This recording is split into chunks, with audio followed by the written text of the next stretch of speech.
In the previous video, we took a look at an experiment known as the Michelson-Morley experiment, which showed that all observers, no matter how fast they are moving with respect to each other, always measure the exact same speed for any bit of light that they're looking at.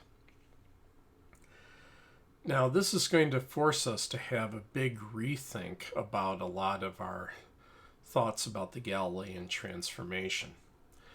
And we'll start with the first big rethink we're going to have, and that is the notion of simultaneity. So we'll just start with this classic thought experiment. Let's imagine that I'm standing on a train car, like so, and you're standing on the tracks by the side. So now you'll see me moving to the right with velocity v. So since you're pretty much the narrator in this problem, that's going to make you the unprimed observer, so we'll call you O. And since I'm the one that the narrator seems to think is moving, I'll be called O prime here. Now, when you're watching this happen, you observe the most amazing thing. In fact, actually you see it, because at the exact instant that the center of the train car passed you, you saw lightning flashes strike the front and back of the train car.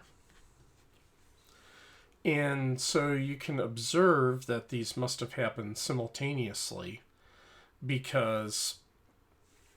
or at the same time,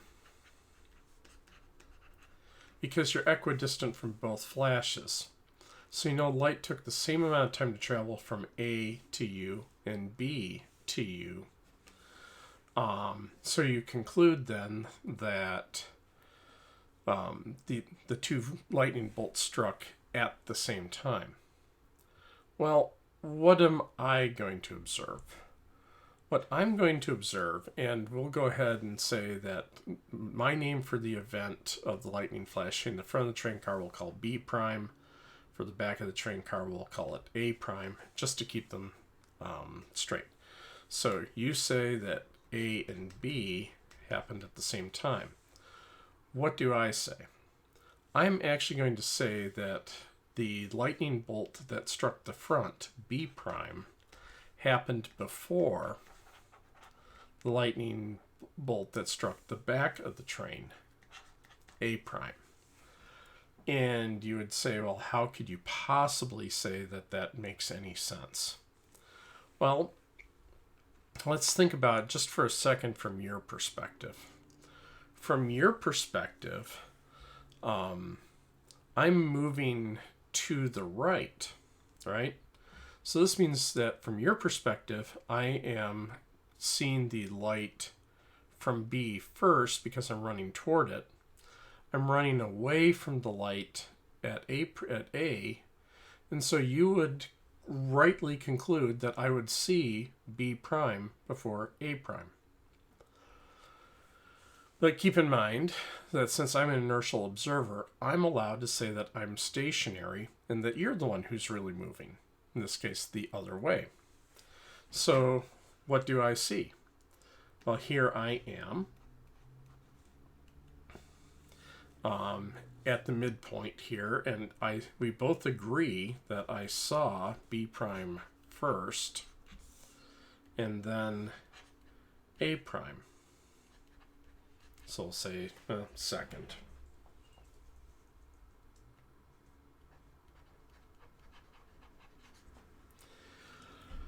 And again, I am equidistant between the points. So I would conclude that the light took the same amount of time to travel from here. So I see this light flash first, and then I see this light flash later. But since I know these distances are the same, I conclude that B happened before A. B prime happened before A prime. But I need to be able to explain why you saw it the other way. In my frame of reference here, so this is how I'm seeing it, I see you, so let me just label myself here again, O prime. So I see you, O, moving to the left at V.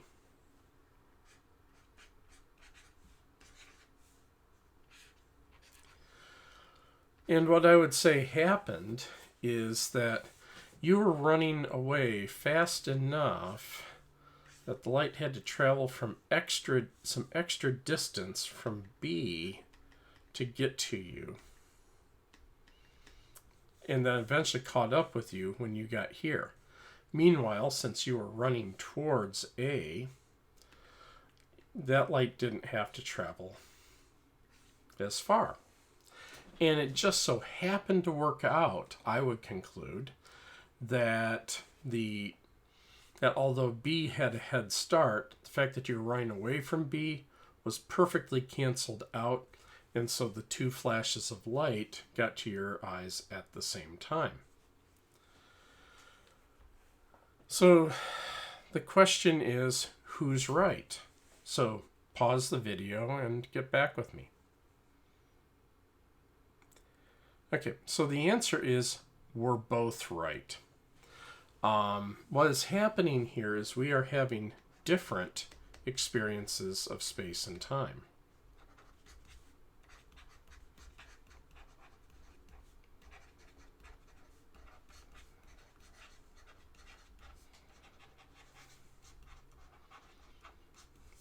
But it has to be this way if the experimentally confirmed fact that we both measure the same speed of light is true. We have to disagree that if two things happened at the same time in your frame, then that means that they did not happen at the same time in my frame, and vice versa. Now, if it makes you feel any better, it has been demonstrated that if there could even potentially be a cause and effect relationship between two events, if one event could possibly cause the other event to happen or could influence that event or whatever, all observers will agree that a cause kind of event will happen before the effect kind of event. They will disagree about how much time passed between the events, but they will agree that the cause happened before the effect. So it's not like it's totally crazy go nuts. But here, with these two events, there was no way they could have influenced each other. For this one to influence this one, the information about this event would have to travel at the speed of light to get over here, while this was already happening. So these two events didn't have any influence over each other. And so for events like this, where there can't possibly be any cause and effect relationship between the two, there will be one observer who says it happened at the same time. There will be a whole bunch of observers that say that B happened before A, like me. And there will be even other observers who say some observer who is moving to the left with respect to you would say that A happened before B. And we would all be correct. It's not an illusion or an appears to be or something like that. We are having different experiences of space and time. Now, we can take a look at what happened in our frame and figure out what somebody else would observe. So, although we're having different experiences, we can tell what those experiences are. Now, something to note here. This is going to matter for things like measuring lengths. Because remember, in an earlier video, we were saying in order to measure the length of something, I need to have two events happen at the same time. So if I'm going to measure the length of, say, this very train car, you could use the events of the two lightning bolts hitting the train car to locate the x-coordinates of the front and the back of the train car and figure out the length. I can't use those two events because for me, they didn't happen at the same time. So if I was to subtract the distance between the events, I wouldn't get the length of the train car. So this means that we're going to have some disagreement about the lengths of things. And we're also going to have some disagreement about how much time elapsed between things. So let's start with the time side of it, because it's probably the more straightforward. So the phenomenon is called time dilation.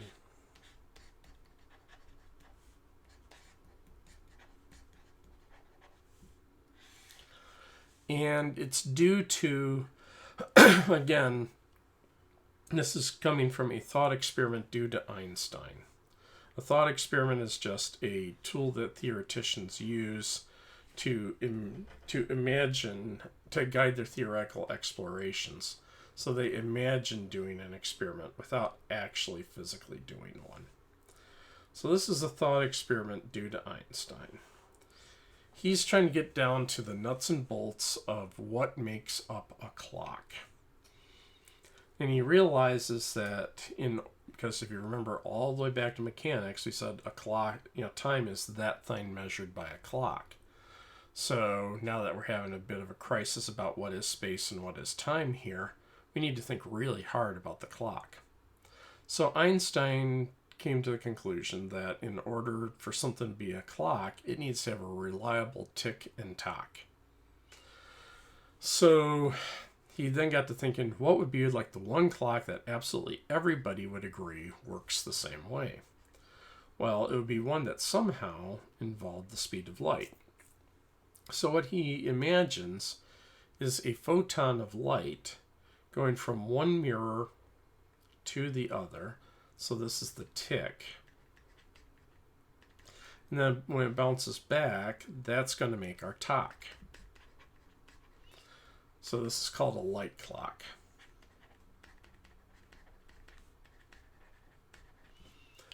Now here, if you are in the frame where an object is seen as not moving, you are said to be in that object's proper frame.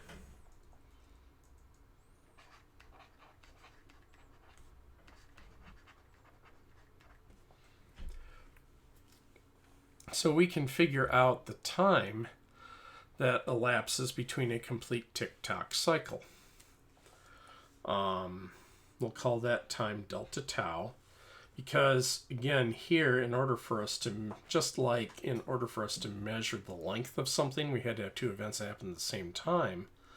In order for us to measure the time, proper time, we're going to have two events that happen in the same place. So we go from tick back to tock. So the light will have traveled a round trip distance of 2d at a speed of the speed of light. Now this is a delta tau, which is a pretty standard notation for what's called the proper time interval. That's the time between the two events in the frame where the thing is seen as not moving. I will just rearrange this real quick because it'll be helpful for me, and I will observe that we can write this d as c delta tau over 2. Just hold that thought for a moment. All right, so now let's go into what's called the dilated frame of our light clock. So when you are in a dilated frame, the thing is seen as moving. So here we're in a dilated frame. And I'm just going to grab kind of snapshots of our light clock. Probably need to goose that over just a little to the left. There we go.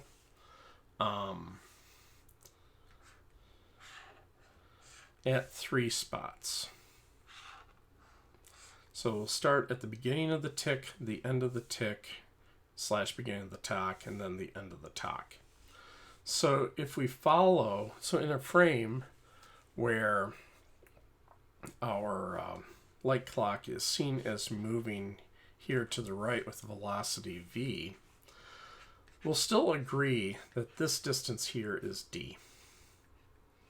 But now, when we watch the tick happen, the photon isn't going straight up and down anymore. It's like the analogy I was making in an earlier video about Tony Hawk and the skateboard. We will see the tick doing that, and the talk, I can draw better than that, maybe. So,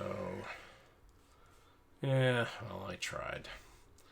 The tick will look something like that, and these should be the same angle. I'm not the best artist. And the talk should look like that. So how far did the light... Now, it turns out that for this exact configuration, we can just focus on the tick.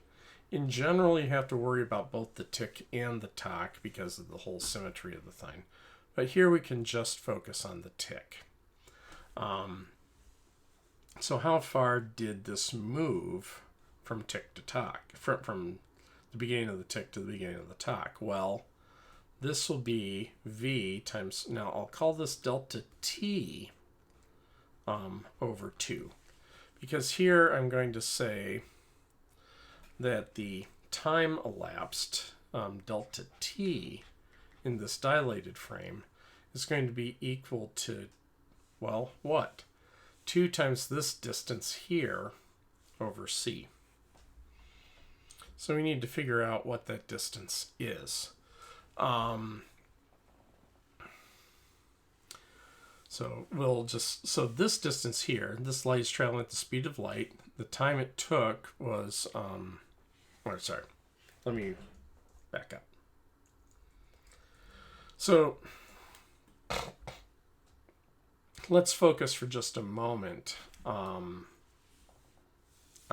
this triangle here. So this here is the path that the light took on the tick. It's going to travel c delta t over 2. This horizontal leg we worked out was v delta t over 2. And then this vertical bit here is just our friend d, which we cryptically had expressed as c delta tau over 2. So now we can use the Pythagorean theorem here. We can get that this length here is going to be c delta t over 2 squared.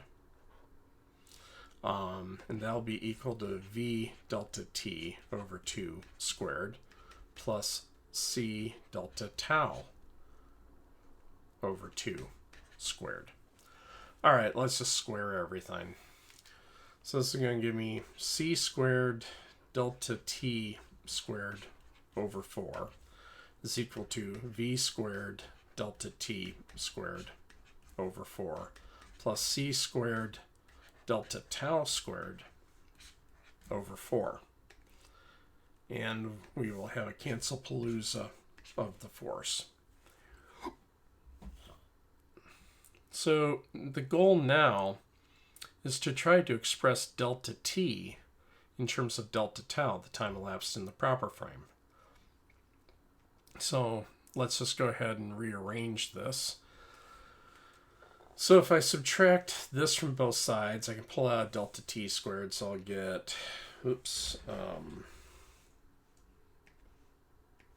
I will get c squared minus v squared delta t squared. That's equal to c squared delta tau squared. So then I can rearrange this some more to get delta t squared is c squared over c squared minus v squared. I'm going to leave a little space right here, delta tau squared. Now to get this into a more standard form, because in relativity it makes sense to measure all of our speeds with respect to the speed of light, what I'm going to do is I'm going to multiply numerator and denominator by 1 over c squared, like that. So doing that, I will get delta t, delta t squared to be 1 over the 1 minus v over c squared delta tau squared. Now all that's left is to take the square root of both sides. So we will be left with delta t is equal to 1 over the square root of 1 minus v over c squared delta tau. Now, at this point, I want to introduce some notation. This notation is super duper standard in the world of relativity. Most of us will define a constant beta to be equal to v over c. So this is just saying how fast as a percent of the speed of light is something going. So this doesn't have any dimensions, it's just a percent of the speed of light. So then that will, we can then write this as delta t is 1 over the square root of 1 minus beta squared delta tau. And then it turns out that this combination here, this 1 over the square root of 1 minus beta squared, shows up so much that we give it its own name too. We define this to be lowercase gamma. So usually we will just write then that delta t, or the time between between two events in the dilated frame, is equal to gamma delta tau. And this is with gamma being 1 over root 1 minus beta squared, and beta being v over c. So in practice, what will happen is as soon as you see relativity start coming around, a physicist's reflex is just to immediately calculate beta and calculate gamma because they know that they're almost certainly going to need them. Now, it's going to take us a few videos to get there, but we will eventually show that nothing can go faster than the speed of light. So this constrains beta to run between 0 up to 1. And if beta is 0, that makes gamma 1. And as beta approaches 1, gamma approaches infinity. So gamma is always going to be a number bigger than 1 as long as something's moving. So what does this mean? This means that in any frame where something is seen as moving, the time between two events is longer than in a frame where it is seen as stationary, because this is the proper time interval, so this is where it's stationary. This is the dilated time interval. This is seen where it's moving. So this even corresponds to things like, say, just the ticks on a watch. So the mnemonic that people use to help keep straight which is which is to say that moving clocks run slow. Now, that's a bit of a misnomer because in the frame of the clock, I mean, as long as the clock is built correctly, in the frame of the clock, the ticks and tocks are happening once every second. But if you see a clock moving, you'll notice that the display is updating more slowly than the display on, say, your own watch or something. Well, if you had super duper amazing bionic eyes or whatever. So in practice, so if, say, someone is running past you, in principle, you could look at their watch and notice that their watch was running a little more slowly than yours. And you would be right. Now, in practice, for any speed, because the speed of light is 3 times 10 to the 8 meters per second. If you're talking just a few meters per second here, these factors of gamma are like literally 1.8 and about 9 zeros or 10 zeros and a 1. So you're not going to notice this comparing wristwatches with each other. However, an experiment was done to test this, where a pair of very accurate atomic clocks were set up. One was left at an airport, while the other one was loaded into an aircraft and flown around the world for quite a while. And upon comparing the signals from the atomic clocks, yes, indeed, the atomic clock on the aircraft appeared to be running slow. Now, to the atomic clock on the aircraft, it was operating just fine. In fact, it was saying that since it saw the one on the runway as moving, that was the one running slow. We'll get into the resolution of how to tell who really aged less. That's called the paradox of the twins. That's coming up in another video. But it is true that if I walk past you and you look at my watch ticking, you'd say my watch is ticking slow. Again, keep in mind, I'm entitled to be an inertial observer. I can say, no, you're really moving past me. And when I watch your clock tick, it's running slow. And we are both correct. Now, like I said, there are paradoxes associated with this, which is known as the twins paradox, and we'll resolve this. But I want to be very clear that this is not just some sort of optical illusion or it's some weird force that's making clocks run slow or something like that. It's not. We are having literally a different experience of space and time. So this means it isn't just confined to clocks. Anything that we could use to mark the passage of time is similarly influenced. For instance, atomic processes, the rate at which an electron orbits an atom, is a perfectly good clock. And if that atom is seen as moving, you'll observe that electron is moving more slowly. Well, then that's going to have influences on things like, say, collections of atoms formed into molecules that eventually are formed into biological organisms. That's going to have a say on their aging. So yes, if you see something moving past you at a substantial fraction of the speed of light, you will notice them aging more slowly than you. Now, they won't notice any difference. They will just say, yeah, I'm aging at 1 year per year, like we all do. But their experience of the year is different. Now, for this to really show up in any noticeable amount, you've got to be moving at a substantial fraction of the speed of light. So let's just go and take a look at a case here. Let's say we've got a person here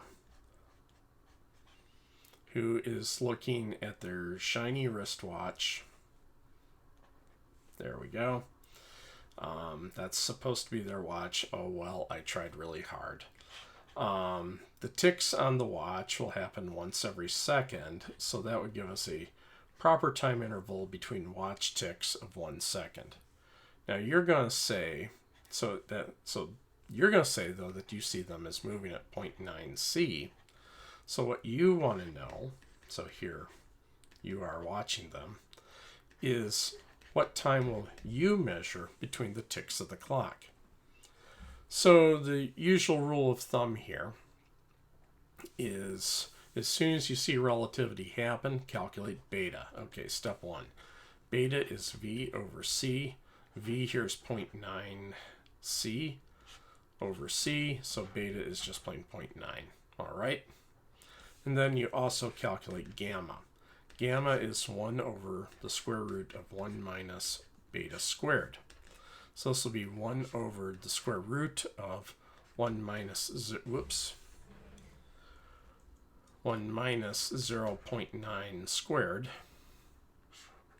which is 2.29.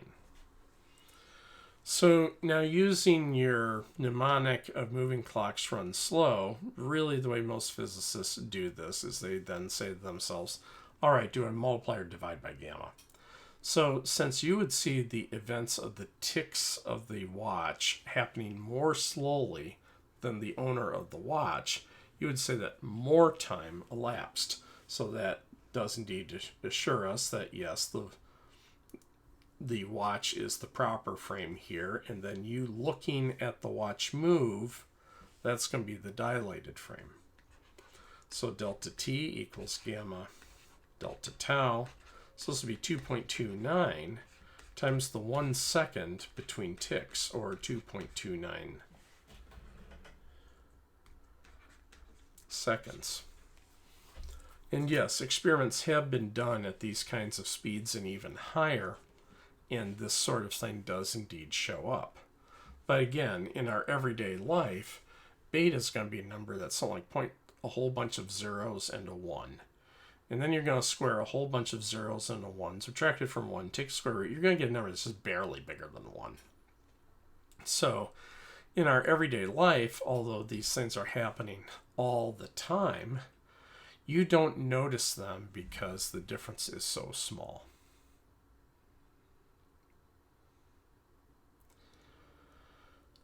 All right, so the related phenomenon to time dilation is length contraction. Because remember, since we had to give up on simultaneity, that means that not only do we disagree on how long the time interval is between two events, we also have to disagree about the distance between two events. This phenomenon gets called length contraction.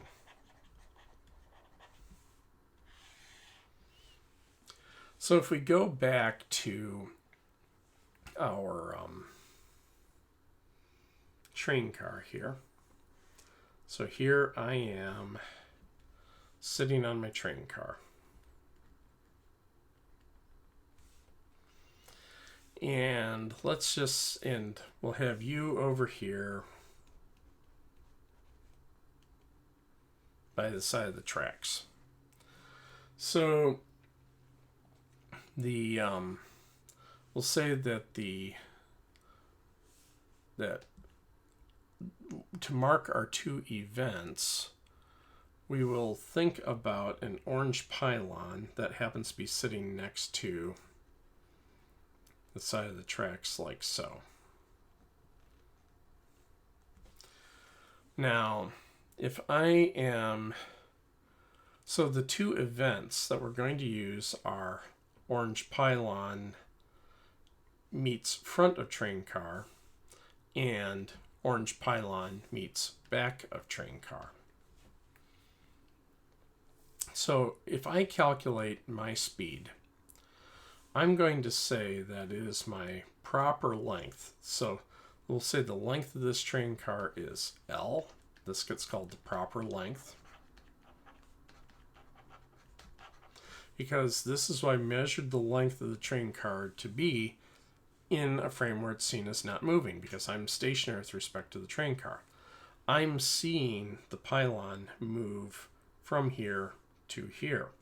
Since those two events are not in the same location, the time that I measure between them is a dilated time, delta t.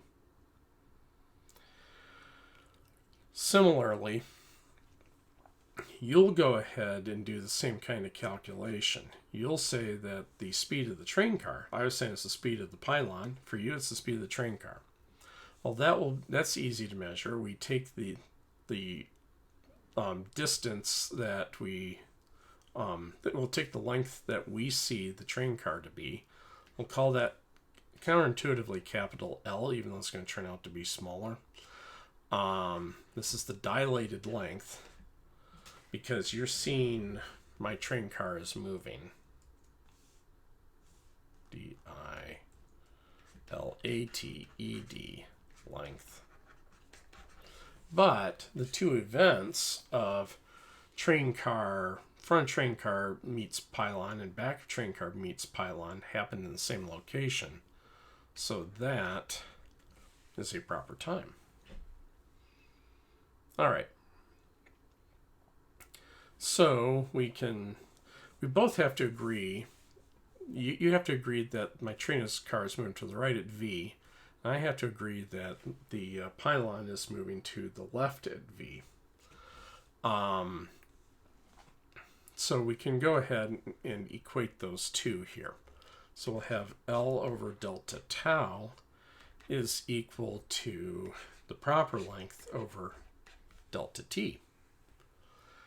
So we can then remember from time dilation that delta t was gamma delta tau. So if I cancel the delta taus from both sides, I get that the dilated length is the proper length over gamma. And this will always be less than the proper length. So the mnemonic that people use for that is that moving meter sticks are shorter.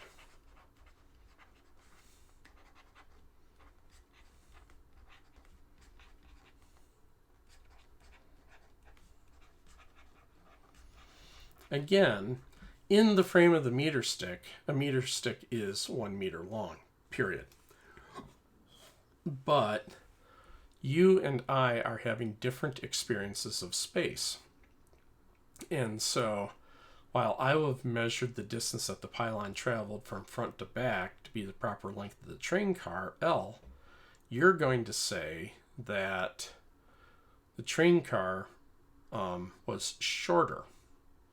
But you're going to say the train car is shorter, but you're also going to say that it took less time to go past the pylon.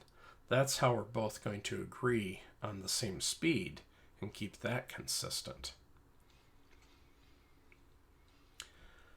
Now, it's important here to know, too, that the contraction only happens in the direction of motion.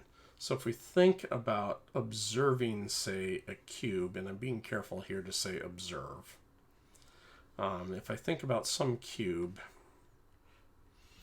moving to the right at ridiculous speeds, what you would observe, so if you collect together all the reports from all the really small people in the latticework of clocks, asking them, hey, was there a cube right there when you were there? What you'll see is that these dimensions here, the vertical, the front and back dimensions, the side to side and the end of the screen dimensions are the same, but that it's squished in the direction of motion. That's what you would observe. Now keep in mind with what you actually see, when you're going this fast, how the light would hit your retina. The light from here had to have traveled from longer, so it would have been had to come from an earlier time, which means that the whole thing would be moved over to the left a bit. So what you would actually see is it's going to be some really kind of twisted, distorted mess where the back part is off to the left more than the front part. Okay, something like this. This would be what you would see.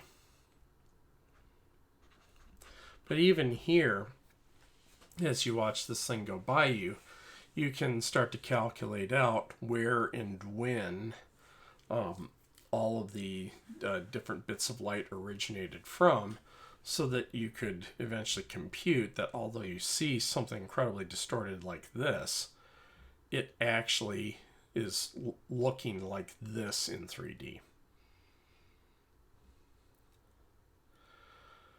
So, as some experimental confirmation that length contraction is indeed actually happening, I will point out that this helps to resolve a problem about particles coming in from the upper atmosphere called muons. So, for our purposes, muons get made about 10 kilometers or so above the surface of the Earth. And a cosmic ray, which is really a particle, but the name stuck. This is particles are typically like ejected at ultra-relativistic speeds from, massive stellar events. Every so often, one of these cosmic rays coming in from some massive stellar event many light years from here just happens to strike the upper part of our atmosphere. And actually, this sort of thing happens all the time. And when it interacts with the molecules in the upper atmosphere, it's likely to make a muon. Now, these muons will come out at a variety of speeds. Oops. But let's just look at the population of muons. They're all moving very, very fast, very relativistic. So let's look at one that's going at 99.8% of the speed of light. Now, these subatomic particles, a muon is actually a particle that's like an electron, but a couple thousand times heavier. So it's like an electron, but it actually has closer to the mass of a proton.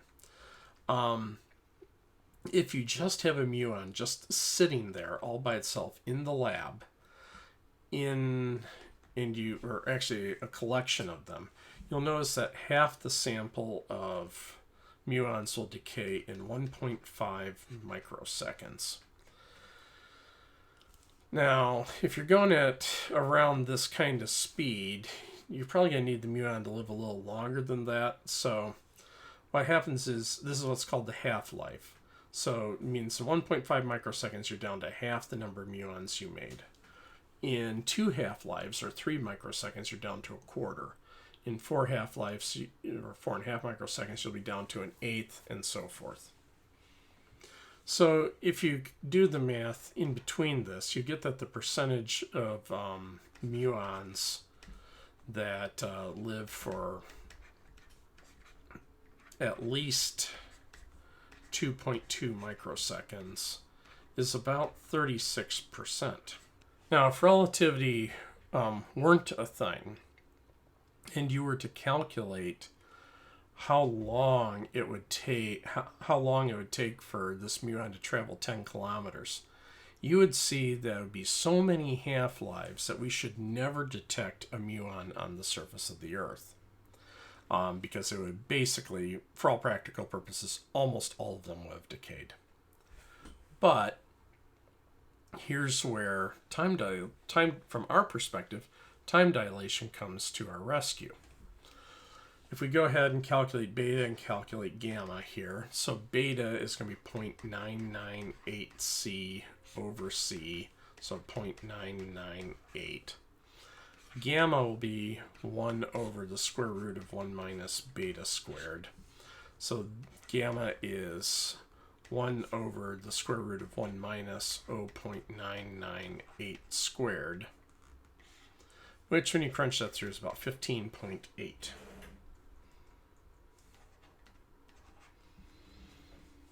So this means that our 2.2 microseconds that we need basically for the muon to make it to the surface of the Earth, this means our 2.2 microseconds in the lab frame would be gamma times the 2.2 microseconds the time that we measure it taking will be gamma times the time you'd measure our 2.2 microseconds. So this would be 15.8 times 2.2 microseconds. We get 34.8 microseconds.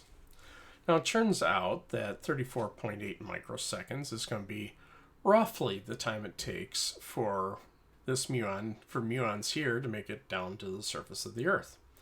So instead of it being over 20 half-lives, which means that we would basically never see any of them, we see about a third of them. All right, but how do we explain this from the perspective of the muon? So, from the perspective of the muon here, remember the muon is just going to say, hey, I came into existence right here, right when the upper part of the Earth's atmosphere collided with me. Now what I'm going to see is the Earth's atmosphere moving up to me and then eventually a detector hitting me. But I am seeing the Earth move up at 0.998 C. So if this distance here, the proper length is 10 kilometers. Let's see what that works out to be in the muons frame. So this dilated length is going to be the proper length over gamma. So the proper length was 10,000 meters. Gamma is 15.8 meters, or sorry, 15.8 to give us 632 meters. So to the muon, the Earth's atmosphere is only 632 meters thick. You know, a handful of soccer fields. And that's plenty short enough that for an Earth moving at 0.998 C, it can cover that 632 meters in the 2.2 microseconds now that matter in the muons frame. So we both agree that about a third of the detectors the muons hit the surface of the detector and surface of the Earth. In the frame of the Earth, we explained this by saying that the muon is moving so fast that its experience of time is much slower than our experience of time.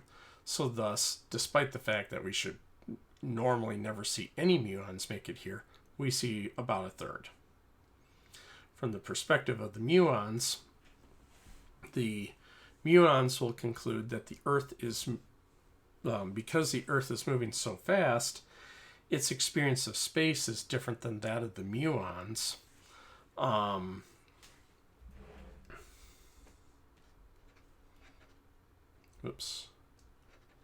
Its experience of space is so different than that of the muons that to the muon, the Earth's atmosphere is only 632 meters thick.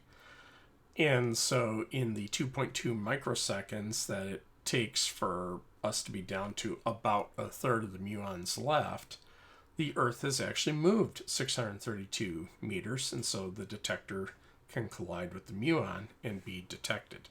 So it's a combination. In the one perspective, it's the difference in the experience of time that matters. In the other, it is the experience of space. Now, I did promise that there is still the issue to think about when I said that when we see watch each other's watches, we each see each other's watches as moving slowly. That's a thing called the twins paradox, and I'm going to address that in the next video. So catch you over there.